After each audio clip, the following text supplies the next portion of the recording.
What's going on, fellow A-Plusters? It's your boy, Adam Perez. We are back once again with a brand new episode as we're set to go ahead and tackle episode number 3 of the Acolyte titled Destiny. Welcome, A-Plusters, fellow Force users, back to a brand new live review discussion of this week's brand new episode. Man, I had a fantastic time with you guys last week discussing episodes 1 and 2, kicking off a brand new television series for the Star Wars universe. Always exciting around this time period of the year. But listen, while last week we had 3 of our Jedi Masters here, myself, Stuart, and Will Polk, we have ourselves our 4th additional member, ladies and gentlemen, as we got the whole crew on board. It's so fantastic. Introducing everybody to good old Crystal Kyber right down here below. I feel like we're playing tic-tac-toe a little bit. It is fantastic to see you, Crystal. Thank you so much for certainly joining us.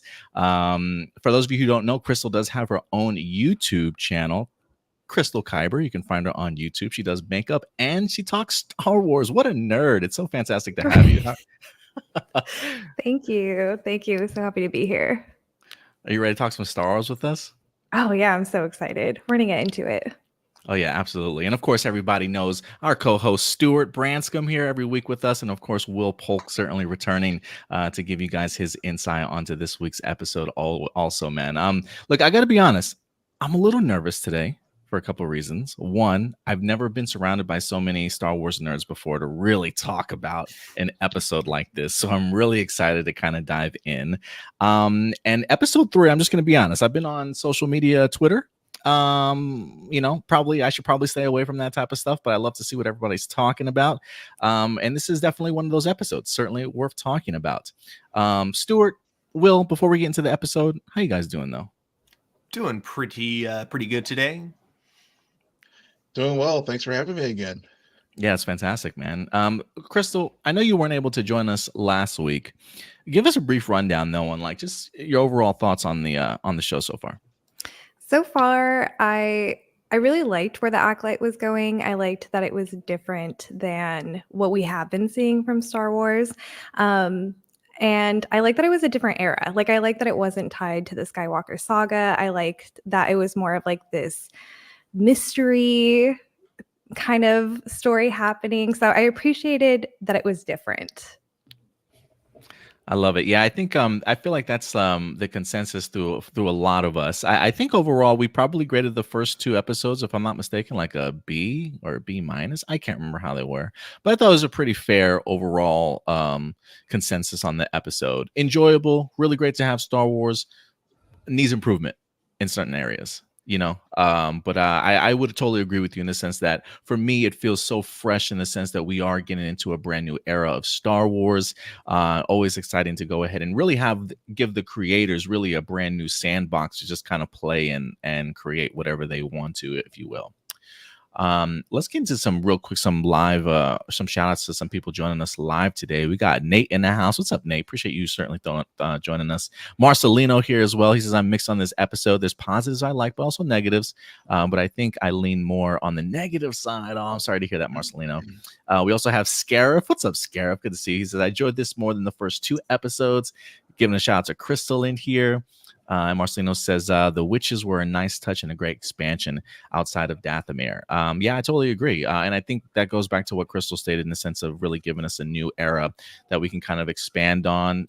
If anything, these witches probably build upon what we know so far when it comes to Dathomir. So really great stuff. But guys, it is that time. Let's go ahead and give our overall thoughts on episode 3. Crystal, ladies first here. I know you said before we started that you enjoyed the first 2 episodes a little bit more than this. You want to elaborate on that and let us know your overall thoughts? Yeah, unfortunately, I felt like this episode was a miss. It kind of just felt like the tone, I felt like didn't really match the last 2 episodes. I also just kind of felt like the chemistry between the characters, it wasn't really working for me. And I know that it's going for like this mystery, like what's going on kind of vibe. But I feel like while there was a lot of mystery, it wasn't done very well. Like it wasn't enough for me to be like who lit the fire, or like who actually is the person involved with this. Like I just felt like it wasn't done well, in my opinion. But there were things that I did really like. Like, I didn't just think that this episode was awful. Like, I really liked the witches. I liked seeing like them move. I liked hearing them talk about the Force. I liked hearing the different aspects of that. But in terms of like all of them being together, I was like, what's going on? Are they the bad guys? Like, because they're like evil witches, but are they evil witches? Like, I don't know. I just felt like I wasn't getting a good read on any of the characters. I will say that Soul does nothing wrong in this episode. Soul is innocent no matter what. So that's all I gotta say. And I'm so glad that we got to see more Carrie-Anne Moss because I was so bummed that she died in the first episode. I'm like, that can't be all of her. So I'm glad that we got more of her. The character designs looked cool, liked seeing all the different witches. But that's my initial overall thoughts. I know that's a lot, but Oh no, not at all. I'm sure some of us will go a little bit deeper too, but let's hear it. oh, that's perfect. That's perfect. I will say I do feel like some of the pushback that I have seen against this episode was good story, maybe it not flowing so well together, or the presentation of it could have worked a little bit better to kind of build off of what you were saying earlier also. Will, let me go to you, our other guest star here. What are your overall thoughts on episode number 3? I messaged you, hey bro, what did you think? You said, what did you tell me? I said better. I actually I was feeling this episode better this week than I did the first two, and I was more. I think part of it was I was more invested in the characters this time, in particular the you know May and Osha's backstory. I mean, it teased the fire and everything in the first couple episodes and what happened, and really was the had the off ramp really what the true mystery of this series is about. Of course, the promotion whenever we first heard it, it was a murder mystery, and of course we did get Carrie Ann Moss's character Indira like killed in the first few minutes, but really I felt like this episode really opened the door into what the actual mystery of the series is. And what other things that what for me, and I've seen this on social media and other places, and a lot of people discuss this, the real philosophical uh, and religious aspects of the episode, really getting into the force and depending on where you are in the galaxy and maybe the thread, if you're a witch and so it was definitely callbacks to, again, like we discussed last week, some of the things that Obi-Wan, it was almost verbatim, I think, as far as the thread and as far as the force that binds us, and Absolutely. also, so again, it had the familiar elements of Star Wars and in this time period that we are exploring in the High Republic. So I really liked those kind of things. For me, the weakest part, honestly, was the Ascension, and I'll go ahead and put one of my cons out here now. I will not.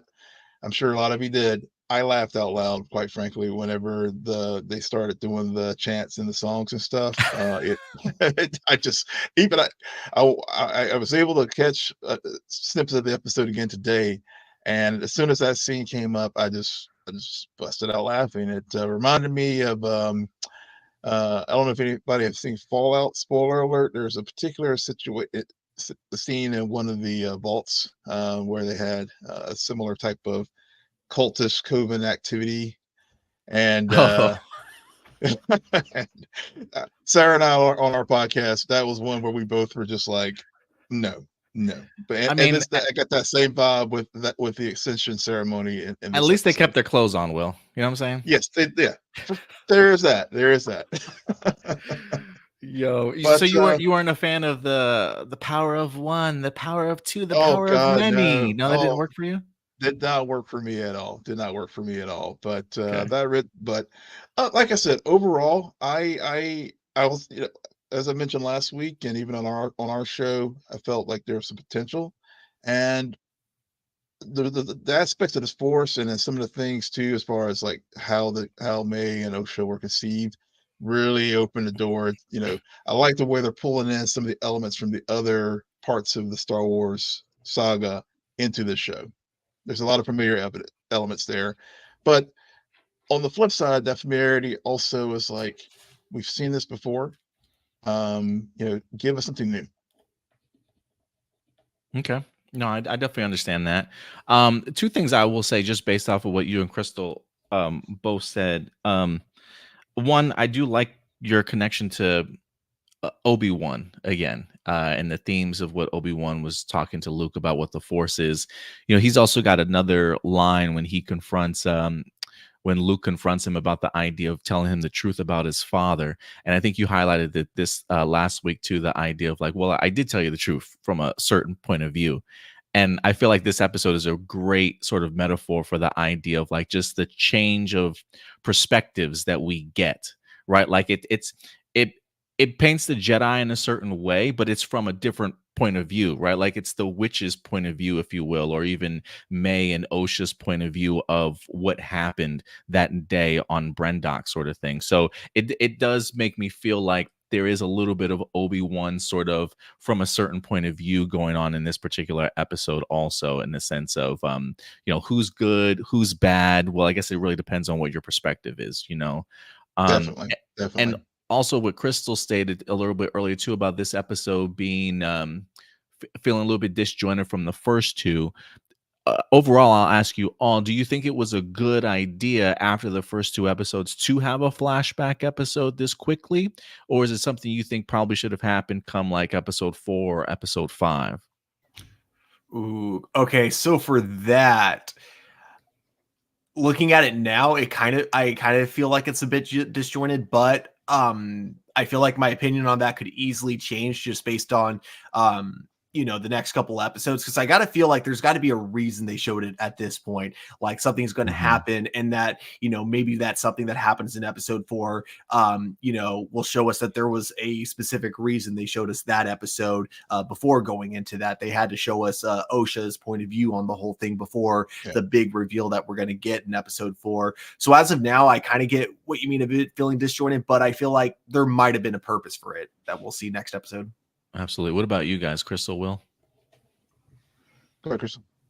Um, I think maybe this episode would have benefited from like another 2-episode release, because I think that this episode will like add context to the future episodes, but because like we're not at those future episodes yet, it's hard to like contextualize this episode. All we have to go off of are the previous 2, and just looking at those 3 as a whole, it kind of feels like I didn't have enough questions for this episode to exist yet, but maybe in the future episodes, this episode will answer those questions.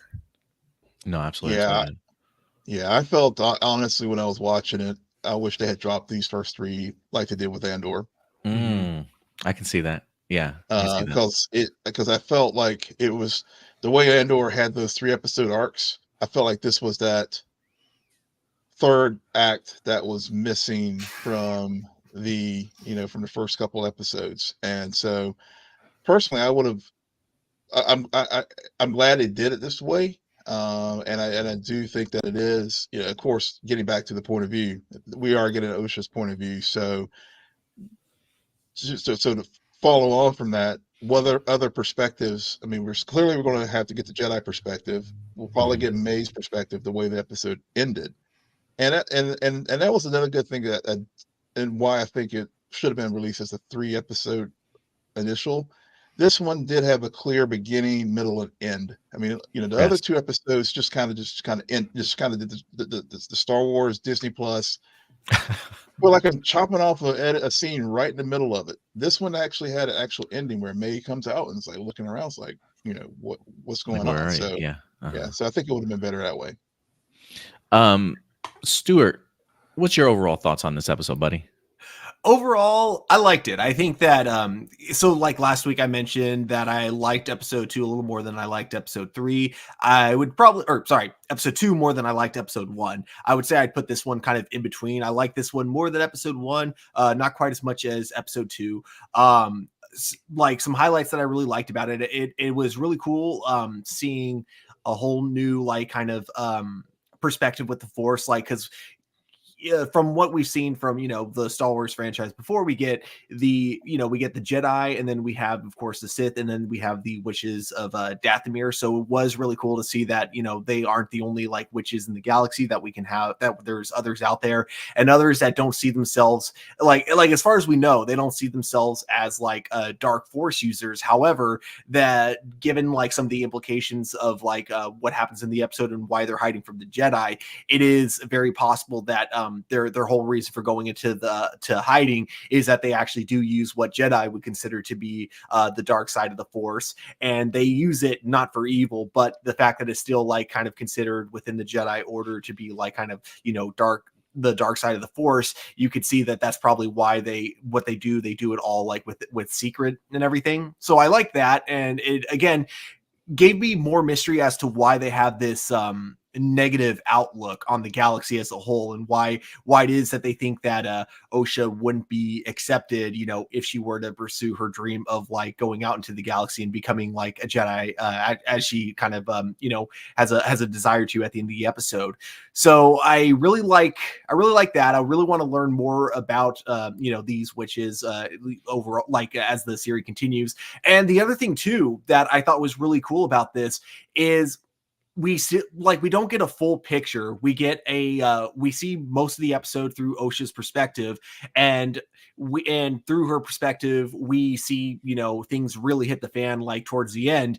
But the way it kind of all like culminates, it honestly kind of feels like there may have been how do I put it? There may have been like mistakes on both sides, and that's what could have led to the massacre that we see at the very end. And I like that because I know that a lot of people, I've been like looking at a lot of other reviews of this episode, and a lot of people seem to have like, I think it's just that they're really jumping to these conclusions early of saying that they're trying to make the Jedi look like they're the ones who massacred everyone for no good reason. And to an extent, like I do think that the Jedi weren't fully in the wrong, and were not fully in the right in this episode. But I also feel like we're going to get kind of a more reveal later on that they weren't necessarily the ones that drew first blood, something along those lines. And I'm really excited to see what it was that caused like all of them to die, because I don't think it was the fire. I think we can all agree there is no way that fire is what caused all those witches to die at the end of the episode. So I'm really excited to explore that as the show goes on. Also, I did find this one comment kind of funny. I don't fully agree with it, but I thought it was a really funny comparison, comparing this episode What's to up, the old Clerks Mr. Chris? cartoon, from how like in the second episode we already got like kind of a clip show in the Clerks cartoon. I just thought that was like a really funny comparison. I gotta say, Stuart, you mentioned something about people online kind of jumping to conclusions about the idea of like, I feel like people feel like they've already solved the mystery. Like I feel like there's some people that are like, oh, the Jedi did it. I can't believe they're making them, out to look like this and be killers. And I'm just thinking to myself, like, guys, if anything ever happened to me, okay, like seriously, if anything ever happened to me and somebody had to solve my murder, please don't let social media try and solve my murder, okay? Because they would just pick the first person that comes to mind. There'd be no investigation. They won't let the mystery play out whatsoever. Like there's clearly more to this story than certainly meets the eye. Yeah. And so I've been telling people all day, like, please just let them cook, man. Like this is a mystery. This is how it unfolds. It's never the person you think it is, okay? So Right. we'll see how it goes. Yeah, I Oh, go think ahead, that's Will. a good point. Yeah, that's a good point too. I think that's even though it is somewhat predictable as far as storytelling, I think they did a better job this week of establishing the mystery element, and really, especially when you see it in the context of Tobin's, you know, taking the poison, Yes, real and quick before then before I let you continue, Will. yeah, yeah, The idea of saying, should this episode have come after the other two? I remember us talking last week, and I said, "What the hell did Torben do to have him yeah, actually kill himself? Like, I need to know what yeah, happened." And so the yeah. fact that we then get thrusted into a flashback, for me, I thought the timing was pretty good, but interesting that they didn't show us everything.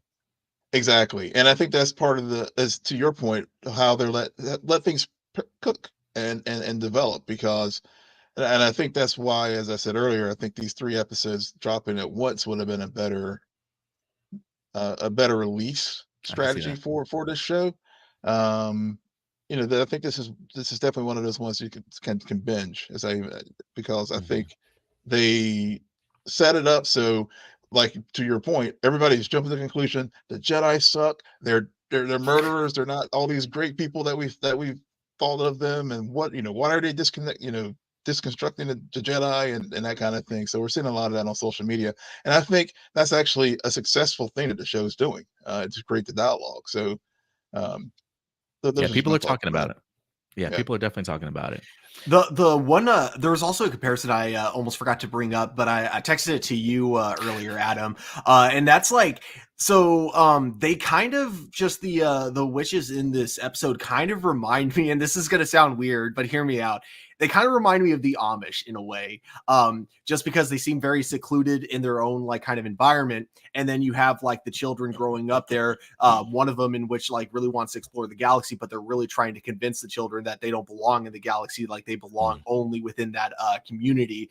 And and it's very much like how kind of like Amish children are raised, and yeah, it's a weird comparison, but that was like the main kind of vibe I got from them. Yeah, no, absolutely. No, I think it's a good one. For me, in regards to this week's episode, look, I'm gonna be honest, man. I think I was actually a pretty big fan of this one. I like this episode more than I did the first two. I felt the writing, which was much stronger.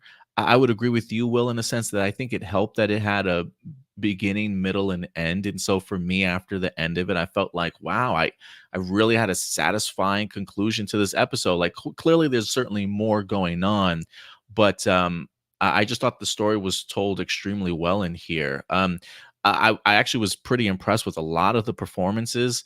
If anything, I think maybe the two twins, May and Osha, I felt for me were probably the weakest link. But the lady that plays Mother Anasea, Jodie Turner Smith, my God, I thought she absolutely killed this role this week. I was a really big fan of hers in here. For me, I'm going to take this from a perspective of a father. Okay. And I think for me, I think that's really what struck home to me in this episode was the telling of her as a mother and the idea of her having twins that, and I feel like parents do this all the time, right? Like we have this mindset of what we want our kids to be, or, some parents probably, raise their kids to follow in their footsteps or, think that they know what the clear and good path for them certainly is. And sometimes as parents, I think we can be a little bit overbearing. And so for me, when I look at this story, I find it beautiful in the sense of her being a mother who clearly wants the best for her kids, but has one of her children clearly wanting to do something else.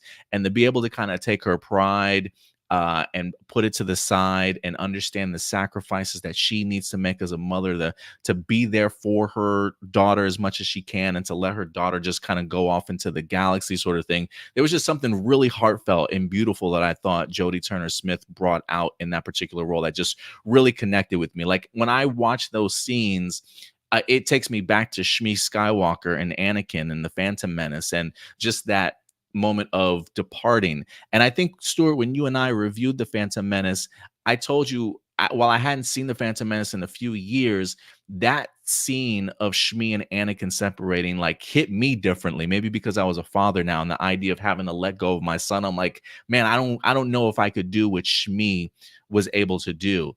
And so to be able to see Mother Anasea in here very much doing the same thing and having to let her daughter go to never be able to see her again. I just thought she just played that role brilliantly in the sense of being able to really show the dilemma, the heart, the hurt that she was experiencing, but the faith that she certainly had in trusting in her daughter. And I thought it was brilliant. And so for me, the story was great. I really enjoyed the tension in here.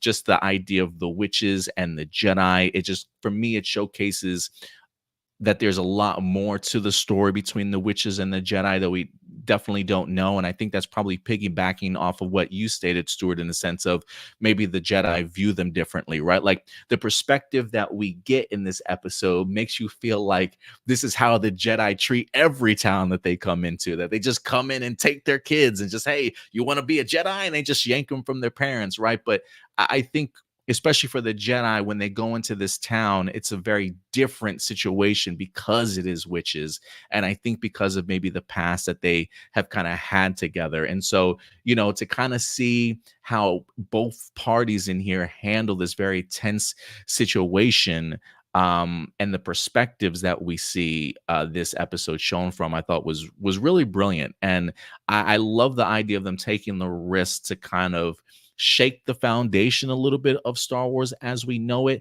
Not to say, and again, I think this is a misconception of people saying they're destroying what George created.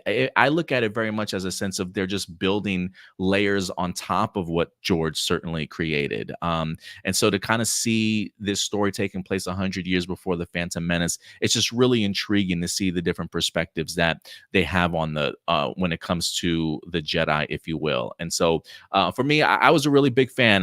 There were definitely some moments I didn't care about, like May going to the point of like, I'm gonna kill you. I'm like, well, wait a minute, hold on a second, like that, girl, you taking this way too far. Like, it's not that serious.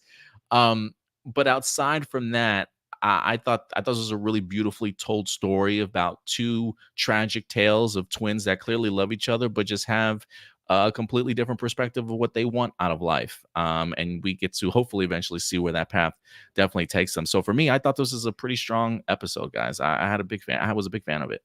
Very much a "if I can't have you, no one can" kind of a moment. It was like, girl, you're going crazy. So a little over the top for me, but and yeah, I really love seeing, just especially from from Osha, her eagerness to explore the galaxy and really find something that she enjoys, like even get an opportunity to see the Wookiee and be interested in him doing engineering, and you really get to see the bond that winds up being built between Osha and Master Soul in here, sort of thing. So I was a big fan, and the twisty turny stuff, not sure who did it, leaving little hints here and there for us to kind of figure out. Because I don't know if you guys saw the scene at the end when they are on the ship. Master Torben comes back looking kind of jacked up in the background, like he looks like something kind of happened, but they don't let us know. They just want us to sit on these little tidbits of information, and hopefully flesh out the story a little bit more. And I thought that was brilliant storytelling that make me want to come back for episode 4. Yeah. Let me before we move on to Lightside and Darkside, I do want to give some shout outs to some people that are joining us live today, because we do got a couple of comments here. Taylor, what's up, Taylor? He says, I have to keep telling myself to engage with what's shown. The show is a mystery and more will be revealed as it goes along. I totally agree with you. He says, I think this episode is one half of a whole. I hope that they show what happened when May fell. Maybe a third perspective as well. And I am kind of curious. One, I do think that builds a little bit off of what you said, Will, in a sense of one, maybe this could have worked as a 3-parter debut, but also I think Taylor is saying like this is definitely like the first portion of a second side to the coin of a story that certainly needs to be told. And so I am curious how many perspectives of this same moment we're going to get. You think we have only 5 episodes left. You think all like the next 4 are the same story, just differently told? Yeah, and well, they did build Carrie Ann Moss to lure us all in, so so maybe we'll just get a bunch of flashbacks for the next 3 or 4 episodes. To justify, so it wasn't a bait and switch as we all thought it was a Scream moment with Drew Barrymore. Right? Yeah, absolutely. Yeah, I was telling somebody on Threads was so upset about Carrie Ann Moss dying in the first 5 minutes, and I was like, don't worry, she'll be back. I've seen her in the trailers, and this episode was literally everything that I've seen of her in the trailers. So now I'm thinking, like, man, I hope she does come back for another episode. I feel like we got to at least have one more maybe not a full episode, but we got to have one more flashback of what exactly happened here. Because yeah, like I think we're all in agreement. There is a big piece of this puzzle that's missing, and whether or not it can be told like in 1 episode or 2, because I feel like even May doesn't have the full truth of what happened. I get the vibe that she saw like her own perspective of it. And I think that like it'll either be Soul or it's going to be, I totally forgot the Wookiee Jedi's name, but it'll be one of those two that has that final piece that kind of brings clarity to both May and Osha. Yeah. There's Oh, sorry. No, go ahead, No, I Crystal. was gonna say, as Crystal said, Soul is like free. Yeah. Yeah, I don't. Yeah, I don't want Soul to have like been the one who kind of like initiated the whole thing, because he's just too great of a character. I definitely think that there's going to be a reveal, whether it's like the very last episode, it's all going to get tied in together. We're going to see what happened to the witches. I think maybe Soul does. Maybe he is like carrying the key with him though. Like maybe he's not responsible, but maybe, I don't know, like when he talks to Osha, like there's so much guilt on him. There's so much guilt and so much love for her. That man knows something. I'm For totally sure. with you there, Crystal, for sure. There is, I think something will be revealed about Saul in this season. I just don't know what it is. Do I want him to be innocent? Absolutely. But when we talked last week, there was something about like, God, I just think something's off here. I don't know why I get this sinking sensation, right? I mean, we see him looking at a holocron of his past former Padawan. Like, really, like as a Jedi Master, should you be doing that, right? I mean, he's making promises to Osha at the end of this episode. You know, I'm like, should you really be doing that? So, like, I don't know. I just feel like there's a level of full investment that Saul has kind of had that I don't know if it's necessarily healthy for a Jedi to have. But I will say, look, in this episode, do I think he did anything wrong? Not in this episode, but I do love how they tease the idea of him going for his lightsaber real quick, and Master Indar's like, no, and I'm like, he's like, no, I'm just handing her the lightsaber, girl. Like, relax, I'm just handing her the lightsaber. I do love how they tease like, is Saul gonna go off the deep end here, and he doesn't do anything. Yeah, to your, you know, it's one of the things as we're sitting here talking about Soul and whether or not he is could be the big bad that is just hiding in plain sight, sort of like thinking back to our Arrowverse days. I don't know if any fans like the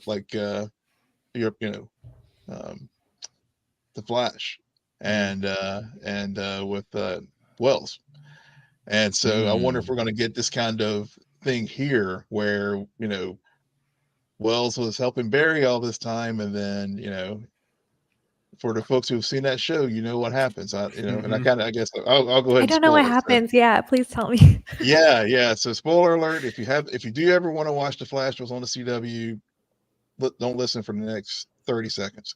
So Harrison Wells ends up being Eobard Thawne, who was the Flash's arch enemy.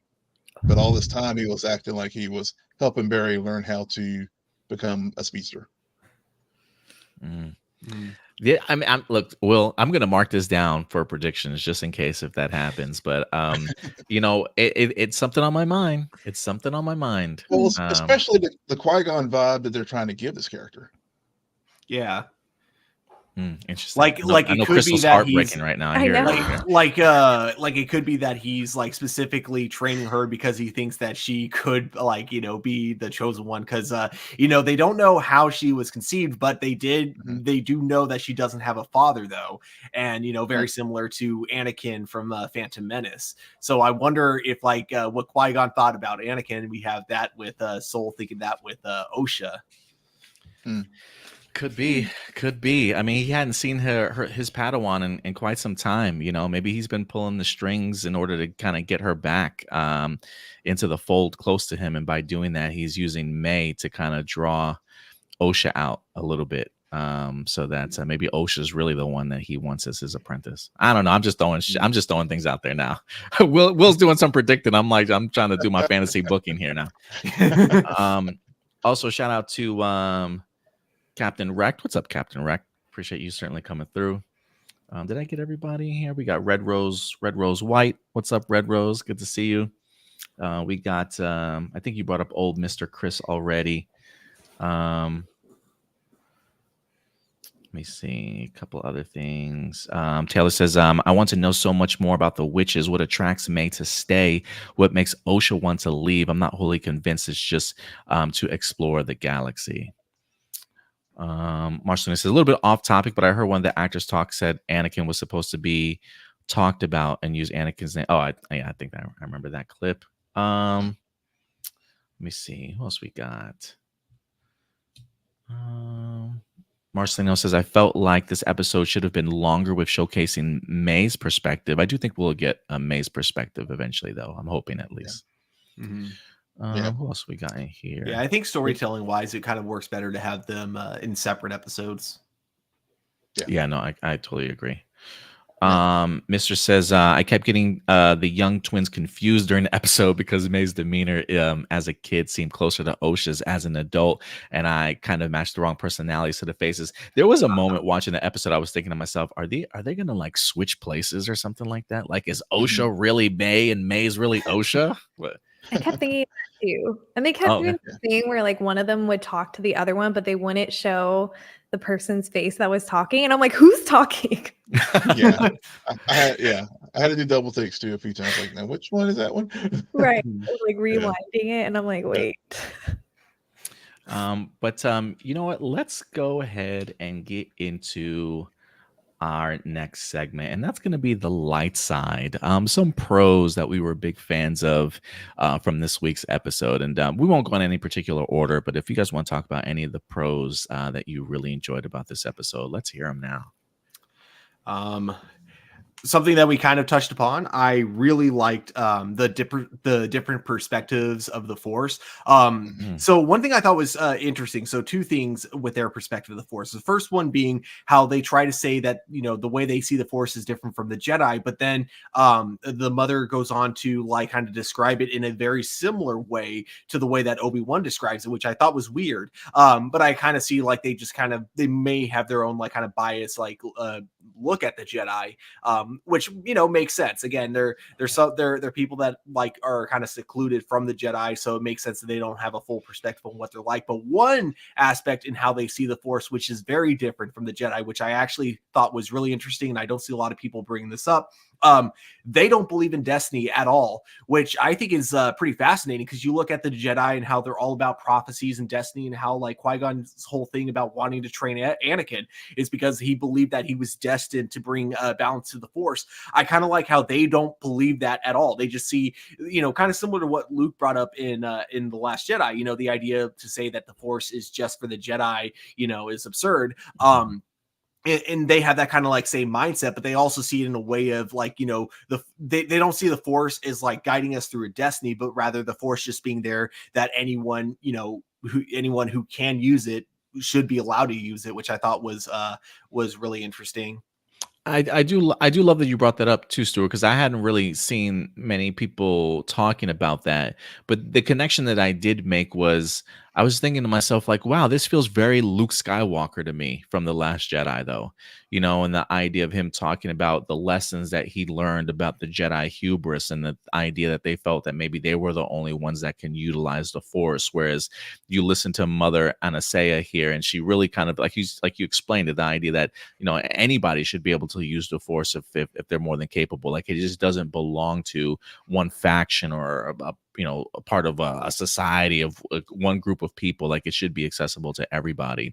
So I thought that was interesting, just the full circle of it, to go from 100 years before the Phantom Menace to something that Luke winds up learning on his own come The Last Jedi. I thought that was pretty fascinating. Yeah, and then the other thing of why I could see why these people fear the Jedi, because this was actually something that really threw me off. But the idea that apparently in the law of the Republic, no one's allowed to train children in the ways of the Force unless they're Jedi. So literally, like they're kind of like saying that the Jedi are basically hogging the power of the Force. They seem to like not have a problem with people who are fully grown learning the Force in their own way, but the idea that you can't teach it to children unless you're a Jedi, to me that was surprising. And it's like, if that's your philosophy, it's no wonder that you have other Force users that are going to look at you as the enemy. Any other pros you guys have?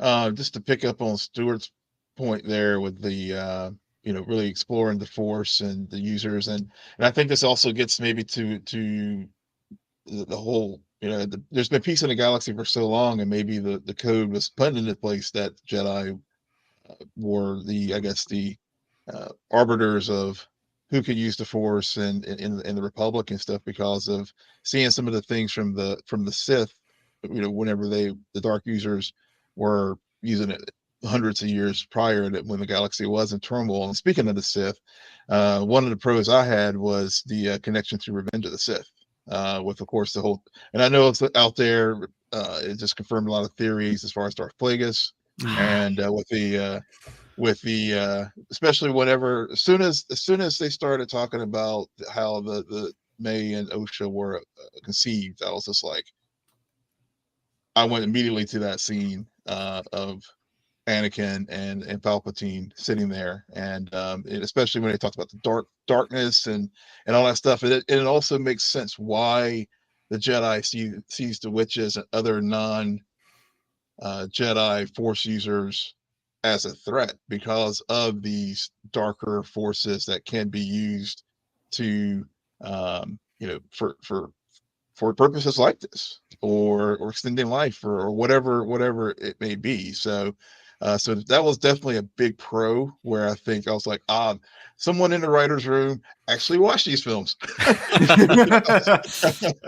Because that's when you can tell, when people, the creators and the showrunners in the writer's room really have done their homework. When you can link, even though this is set in another time period, but you can link to things that are to come and connect it to the whole universe itself. I thought that was, to me, that was, I think, what helped me get why I like this episode better. I mean, I think the others two had those moments as well, but I think this one really got deeper into the lore of the Force, and so that was really what helped made this episode stand out for me.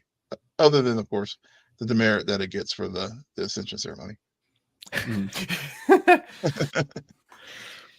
I really loved the costuming and the makeup in this show.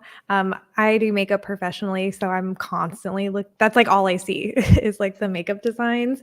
And they looked so cool, like the witch designs, like how they made some of them look kind of tribal, and it had like these really small details to it.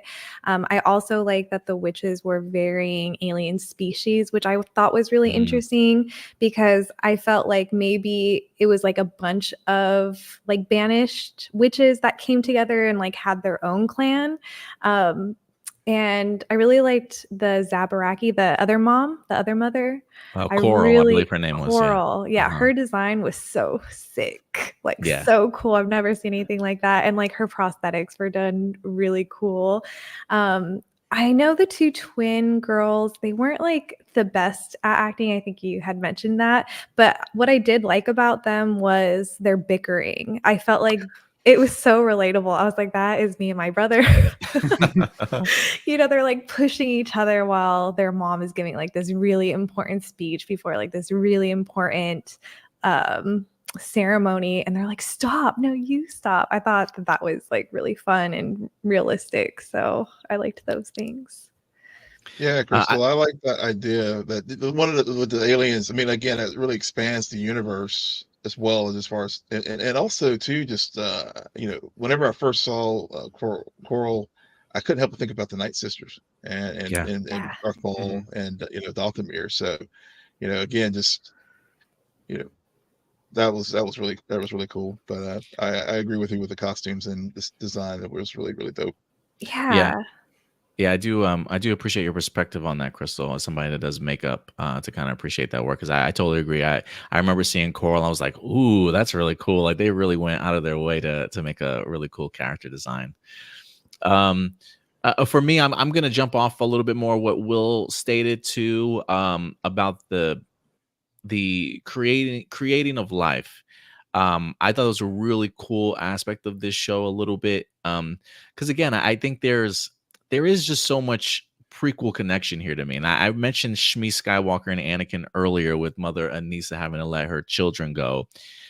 And it connects right back to them again. The idea of Anakin being sort of this miracle birth from the Force, like the Force actually creating him in their own will. And yet the opposite side happens here in the sense of their birth being very much an unnatural source of the Force. It does make you wonder how this came to be. I mean, the fact that Coral even threatens Mother in here about the idea, like, I will tell the Jedi like how you wind up doing this, if you decide to let these kids go, or how you were able to make that happen. And so there is a part of me that's thinking to myself, like, did Mother Anastasia like did she meet with Darth Plagueis? Like, did she learn from him? Did these two work together in order to make this creation happen? I don't know the time period for like how old Plagueis probably is during this time, or if I believe he's around. I just don't know how old he is. So I am kind of curious if there is a bigger connection here in the sense of Mother Anasea went to desperate lengths and maybe reached out to Plagueis to kind of learn this and create these two. But I really have no idea, but I found it extremely fascinating. I was also a big fan of the directing work in this episode too. I know that you guys weren't big fans of the Ascension portion, but I thought the way it was shot, at least, I thought was really cool, and I found myself really invested in it in those particular moments of like for me just getting an opportunity to see the culture of the witches. I thought was a really cool perspective of giving us a different side of things instead of just allowing us to hang out with the Jedi. And again, I thought Jodie Turner-Smith just absolutely crushed it as an actress in here to make me feel really invested throughout this entire episode. But everybody really brought their A game in here. Oh, and I also love seeing just the power the witches have, especially in regards to controlling people, like what they did to Master Torben, and literally putting this man on his knees and like threatening the Jedi, like if you don't, I'll let him go when you guys leave. So I thought the use of new Force abilities in here was pretty fascinating too. Mm-hmm. Yeah. Like I do have negative things to say about the directing, but I do agree with the positive things that you brought up. I do think that it was a very, very well shot episode. I think like in terms of lighting, in terms of framing, all of that was done extremely well. Agree. What else we got in here? What's up, Joseph? It's good to see you, Joseph. How are y'all tonight? We're doing good, man. Talking some Star Wars. Appreciate you certainly joining us. But now that we've gotten some of the light side out of the way, and I feel like there might be more of the light side that I want to talk about, but it'll probably come to me after we wrap up this show. Right. Always. Let's go to the dark side. Any cons about this particular episode? I'll go first because for me, I really did not have many in this episode personally. To me, again, it's just the performances of the young actors. Again, they are young, so I don't want to be too. I'm not going to be like Jake Lloyd hard on these kids, in regards like they were not bad like that at all. For me, it just felt a little bit disjointed, and there's a part of me that felt like towards the end.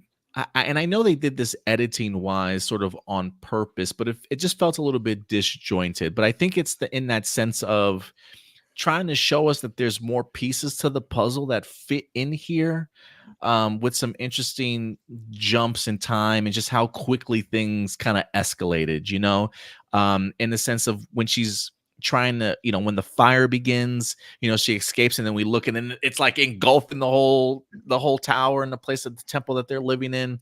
The scene of the two girls being on the bridge side by side and Master Soul trying to save one but can't and tries to get the other. I don't know, just editing and maybe some special effects wise, it didn't really hit home for me in that regards.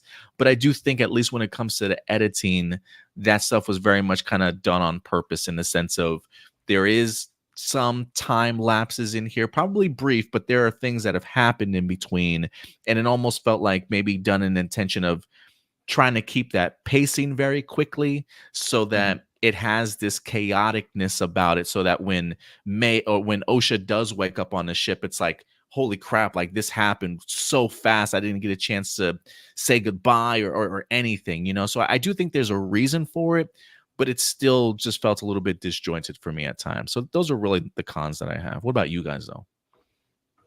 So I mentioned this when I brought up what I loved about the directing. There was also something I wasn't the biggest fan of with the directing. That's I do feel like, and I'm not going to blame the actors. I'm actually going to say it was the directing that was the reason for this. Everyone was a little bit too over the top in the beginning of the episode, like from the two kids like in it. I think they just like overacted a little bit. And then even when we get back to the the village that they're at, even then I still think not just from the kids, but I also think from the adults like in it. I think there was just like a lot of overacting kind of going on. And then when we got to the actual ceremony, I'm kind of with Will. I do think it was a little bit too over the top. Like, I think they could have toned it down a bit. I feel like what they were kind of going for, like the vibe I got is that it felt like they were kind of trying to get like somewhere between like the Night Sisters from the Clone Wars series and the I can't remember what they're called, like the witches from Dune. It felt like they were going for a vibe similar to those two groups. But I think they just went just a little bit too over. They could have like toned it down just a little bit. Again, just a little overacting on, all around from that. But then I think like, once the ascension part of the episode was done, I think then it was like the acting all around was really good. And even though the kids were still like overacting a bit, I think it actually worked in their favor, especially because that was when, the conflict started to get really big, and it made sense for, May in particular to kind of like have that like outburst, like tantrum that she ends up having at the end of the episode. I do want to just ask Marcelino one quick question. He says Adam has a problem with twin actors, even though they're not as bad as he's making them out to be, like Tom Burke and Furiosa. I don't even know how many twin actors I've even had the opportunity to talk about. Like, I can't even name another pair of twin actors besides Mary Kate and Ashley Olsen. Like, I mean, I can't even think of anything else. But anyway, continue, guys. What are some of your other cons you guys have here? Well, I won't beat the Ascension anymore than just the sound. Third time's a charm, Will. Third time's a charm. Yeah. All right, there's the hat trick for that. But when you come in next week's episode, I'm gonna have that song playing as your intro. Like, that's just gonna be your intro song now. Fair enough. Yeah, Sarah's probably gonna give me a hard time about it tomorrow night too on our show. But for me, the con, I did bring this up in my opening overall thoughts, is the familiarity. Even though I've been praising the familiarity with themes and callbacks, at the same time, I'm like, it's also a kind of a detriment too, because again, it's just sort of like more of the same, just wrapped up in a different package. So I'm hopeful that they will start expanding out to, I think they're doing that to some of the things we talked about with the Force tonight, and really get into some of the deeper meanings of some of the things, because I even commented on our last night when I was giving initial thoughts that I thought there was more depth of storytelling here, deeper than what we got the first two episodes. And so I'm really hopeful that they will, like Andor did, do something fresh and different as far as exploring. Yes, we're in this universe, and so there's things you got to hold to, but don't just basically repackage it and just call it something new with new names, new characters, but not taking things in a new way creatively. No, I totally agree with you there. Just to build off of that too, one aspect of familiarity that I do think, for me at least, that works is revisiting the twin concept. Some people may say, oh, that's been used before because we had Luke and Leia. But I just think when it comes to the Force, at least, like, twins are extremely important. And I think are usually very something that clearly needs to be paid attention to, because I also think of, for those that are big expanded universe fans, if you've read any of the Legends books and stuff, I automatically go and think of Jaina and Jason Solo, the twins for Han and Leia as well. And they were extremely powerful. So I do think that there is, I think it's fascinating they decided to make it a twin situation between May and Osha, but it is one aspect of Star Wars I'm familiar with that I think is important enough for them to continue to go back, because history does tend to repeat itself. And I do think there should be moments where you do have that sense of repeat. And I think the use of twins is perfect for that. I think for me, some of the things that I didn't like was, I guess I wanted more context to the story. I felt like this show had a lot of like exposition, like there's a lot of things that were explained to us, but it wouldn't like dive any deeper than that. Like, for example, like, what is the Ascension? Like, what are they doing? What is that? What is that whole, why are we having this whole ritual? What is the importance of this? I'm just supposed to like automatically care because there's people chanting and, you know, the moons are lined up. Like, I would like to know like a little bit more of the significance, like, and the fact that we do have twins and it's this special thing. Like, I want to know what is so special about that. It kind of is like alluded to that, you know, the great mother, the big mother, she like created them. But I want to know, like, was it hard? Was it difficult? Should she not be doing that? Did she use the dark side? Like, I want to know like the struggle of it. You know, I don't want like these little pieces of like, oh yeah, like, yeah, I might tell them. Why? Why are you going to tell them? You know, like I just want like a little bit more. And I don't need ever to be explained to me. Like I do like things being like a mystery and I do like there to be a wonder, but like I feel like I want things to wonder about. Like what is the point of all this stuff? I don't really know. Another thing I can think of where I felt like maybe it was the editing. Maybe now I'm like thinking about the editing, but it's when they were doing the Jedi test and Soul was like explaining, this is how you do it. You're going to guess. We didn't need to start the scene there. We could have started the scene like as she's guessing, you know. I think we can like guess as the audience like what's happening, and so I think maybe there's a lot of moments that were like wasted time for me where we could have gotten a little bit more emotion or a little bit more to the story rather than like, oh, you're gonna guess what's on this thing and I'm gonna be deceptive, you know. So I guess those were things that I didn't like. Yeah, that's a good point. I felt that way too with the test. It just seemed I have very similar thoughts on that. Yeah, and I can kind of see similar moments like that happen in episodes 1 and 2 a little bit also. Right. You know, so I definitely get where you're coming from in that regards.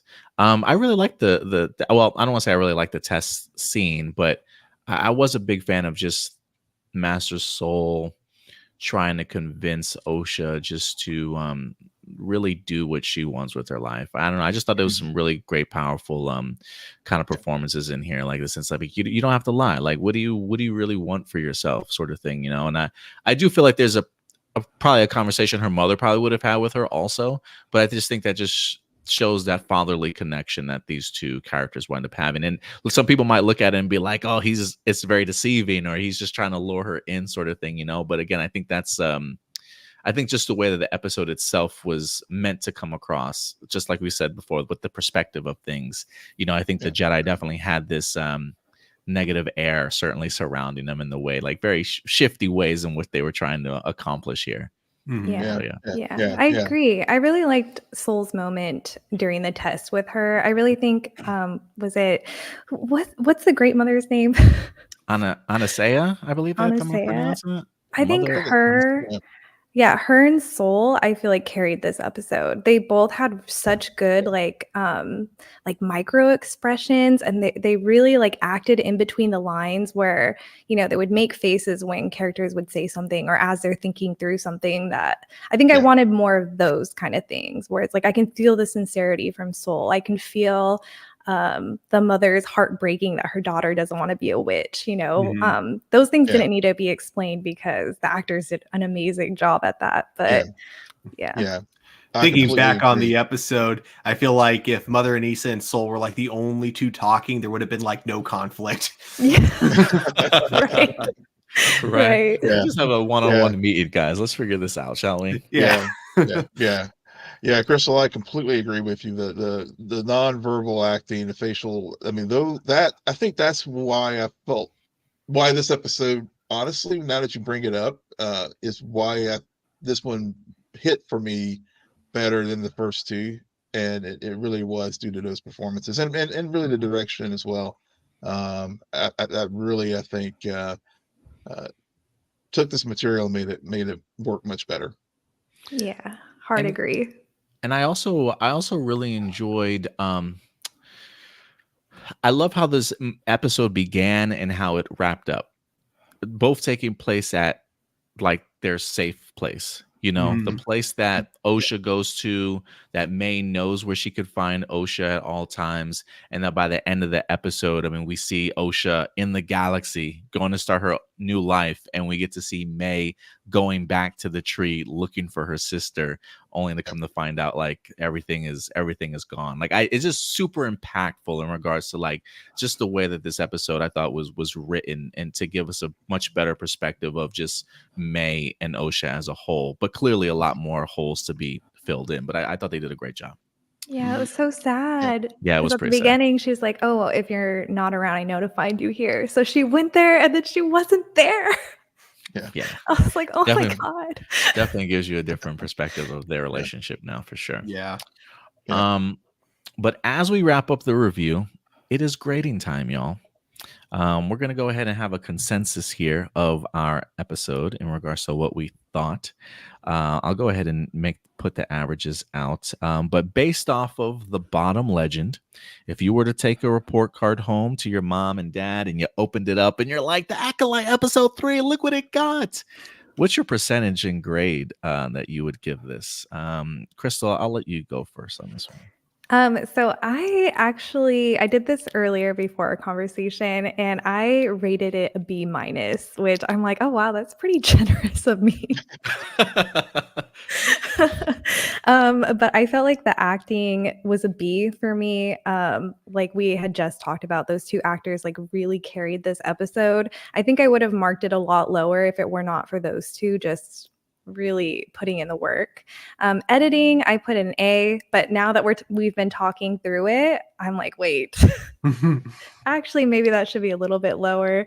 Directing, I put a C minus. Writing, I put a C minus. Music, I put a C, which we haven't talked about the music at all, but there is a few times in this episode that I felt like the music took me out of it, which I was surprised about because I really liked the music in the previous 2 episodes. So that's why I marked it a little bit lower.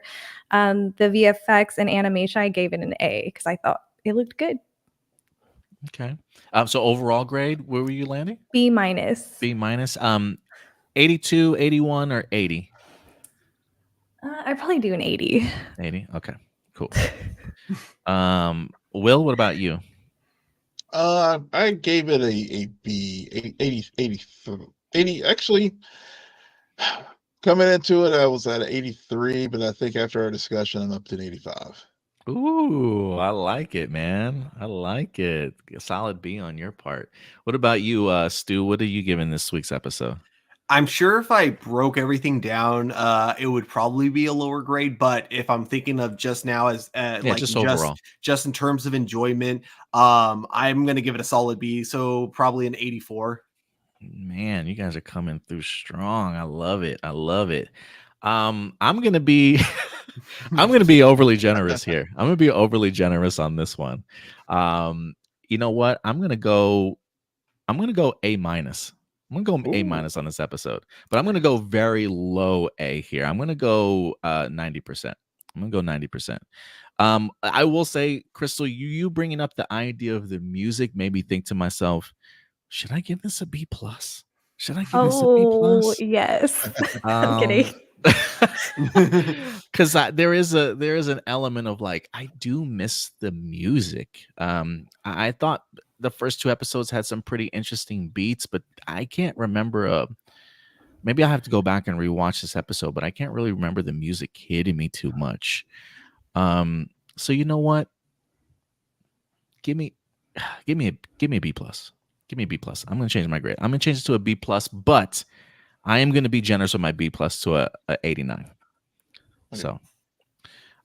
So let me average that out between the 4 of us. We're sitting at an 8.45. So we're at a B. We're at a B for this week's episode overall. So that seems fair enough. Yeah. Because I think we both all enjoyed, because I think last week's episodes were both B minuses. So we clearly enjoyed this episode a lot better than what we did previously. Yeah. Okay, I have a question for you 3. Based off this episode, do either of you have any new or reinforced theories of who the Sith is? I am very much on the impression after episode 2, I think it's the weird creepy guy. Creepy guy. The weird creepy guy that is under May. So here, because Leslie Headland said something interesting in an interview, and she emphasized what exactly is an acolyte, right? And she talks about the rule of two. There's always a master, there's always an apprentice, but the apprentice is always trying to overthrow the master at some point in time. So the apprentice needs somebody that he can recruit, and the two of them can take over the master. And so I think the person that we've seen with the red lightsaber is very much just an apprentice. I don't think that's the major master behind things. And so I think the apprentice that we've seen, and this is just me speculating, I think it's Homeboy that's helping May out because he seems to know way too much. He knows the destination of where the fourth Jedi is on some remote planet. Like, bro, how do you even know this information? He's extremely deceiving towards the Jedi when he meets them. And he was able to fend off May kind of all by himself when she attacked him for betraying him, but for betraying her. And May clearly doesn't know who the person is. And so there's a part of me that thinks he's truly the one behind the mask that we've seen in the trailers. And May doesn't know, but I think there's somebody else above this dude. Yeah. What do you guys think? Am I crazy? No, I think that's been. I mean, it's the obvious choice, but it's Maybe, right? But it's the logical choice because especially if this is a multi-season show, then. And also, it's one of those things too. By the time we get to Phantom, they are still under the impression that it's been over 1,000 years since the last time the Sith were around.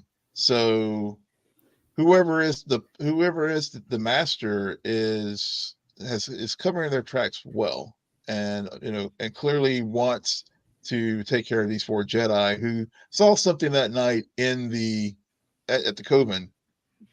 Him, whoever the master is was the person behind what happened there. So yeah, I think Jason from Jacksonville is from is the guy behind it. I'm just thinking a good place. I can't say man, I just think so every time I just think of right, same. Even old Mr. Chris's, I'm going with the poison maker for now. So that he thinks he's that dude too. What about you, Crystal? Do you have any theories? I do like the idea of Manny, the creepy guy, being the Sith or like the apprentice, because he did know that she had a twin, and he was able to like spot that out. It is the obvious choice though, so that's why I'm like, I wonder if it's something else. Based off of this episode though, I'm wondering if maybe it is Soul. No, it can't be. It can't be. He's the master. He's the master. Okay, I'm starting to think now, actually, that Chat. What do you think, Chat? Quimmer, is that the poison maker's name? Quimmer? Yeah, Quimmer or something like that. Quimmer. Yeah. I think he's the guy with the red lightsaber. I don't think he's the master, though. The more I'm thinking about it, I feel like Soul would make the most sense.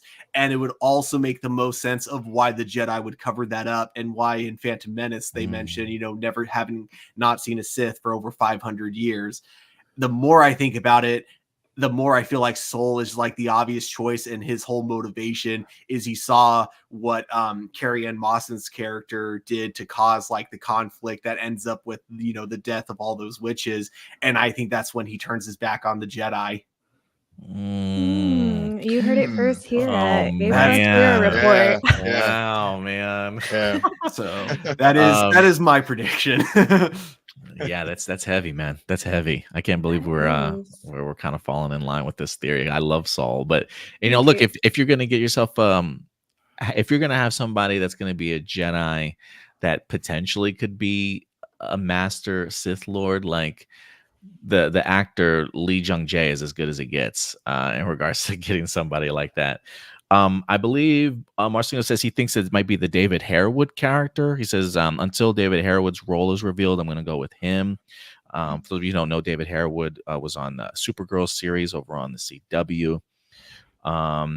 Joseph says he believes that David Hera was in the Jedi Temple, so maybe not.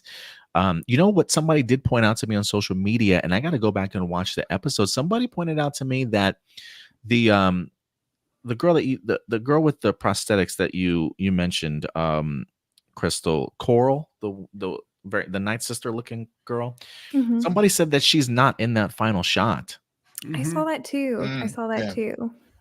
So I'm curious how accurate that is, but that does kind of open up the door as to what truly happened within that conflict in the temple that Well, she was hopefully will be shown.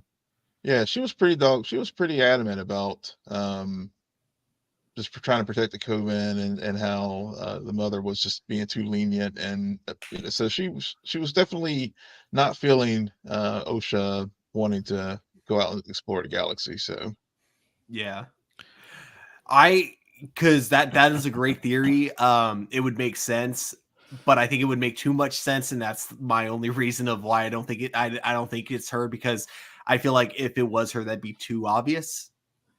I don't know. Now I'm starting to think the fact that we believe it's Saul, is that too obvious too? Like now they got me. Now they got me Yeah. questioning things. Yeah. Joseph does say, I have a theory. He says, here's a hint. When May killed Carrie-Anne Moss says, "Who trained you?" When May fought the Jedi in the street, the Jedi asked her, "Who trained you?" He says, that's Mm. the hint. Did he know she had a twin, or did someone tell him about the twin? That's a good that, that that's a good point, Joseph. Especially whenever I was watching that, whenever I initially saw Manny's character, I just thought maybe he was just an informant type. Um, but so he is tied to whoever the master is, but maybe not necessarily clearly not the master. Is he the guy on the hill with the saber? Maybe not. But I just thought he was just someone they paid off to, sort of like the character in Mos Eisley back in the day, whenever they paid to find the Falcon. Oh, yeah, good point. And I think that's who May thinks that he is. I don't even know if Yeah. May realizes that might be him. But we'll see. We'll see what it comes out to. Interesting. But overall, guys, I had a blast talking this episode with you guys. Same. Me too. Definitely. Oh my goodness. Same. Yeah. Hopefully we'll be able to have the whole council back next week. I don't know what your schedule is going to be like, Crystal, but hopefully you can certainly join us for episode number 3. But she'll probably be the alternate, kind of coming in and out whenever her schedule welcomes. But trust me, we love having you on here. Love your perspective, and it's really fun talking Star Wars with you. So we really appreciate it, Crystal. Yeah, thanks for having me. I loved chatting with all three of you. I like that we all had different things to say. So that was really nice. Absolutely. You know what? Let's round this off. Let's do some social media calls. Crystal, if people want to find you on social media, where can they find you? YouTube at Crystal Kyber. I'm also pretty active on Twitter or X. And then I have an Instagram. I'll be posting more on there as I go, as I try to be more active on social media. But just Crystal Kyber. Awesome. Fantastic. Yeah, check out our stuff, guys. Impressive stuff.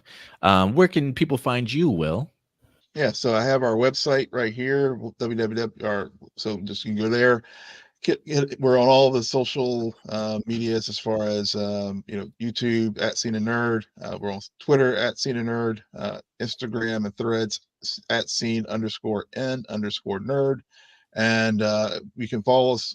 We're audio podcast and as well, so you can go to our website to listen to us on Apple, Spotify, wherever you get your podcast. And Stuart, where can people find you on social media?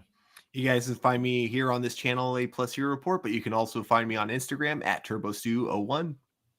And if you guys want to follow us at A Plus Opinions everywhere on social media, we also have a TikTok page at Hero Report. If you want to be kept up to date on all the news, trailers, information that's out, check us out over on our Facebook page as well. And if you haven't hit that subscribe button yet, man, I don't know what you're waiting for. Hit that subscribe button, hit that like button if you love our Star Wars long form conversations about each episode. We will be going live every Wednesday at 10 p.m. Central Time, so certainly join us wherever you're at. But other than that, guys, that's going to wrap it for us here. So we'll certainly see you guys next weekend, or next week, I should say. Until then, do us a big favor, as always. Take care of yourselves, take care of each other, and keep it A+. May the force be with you. We'll talk to you later. Bye.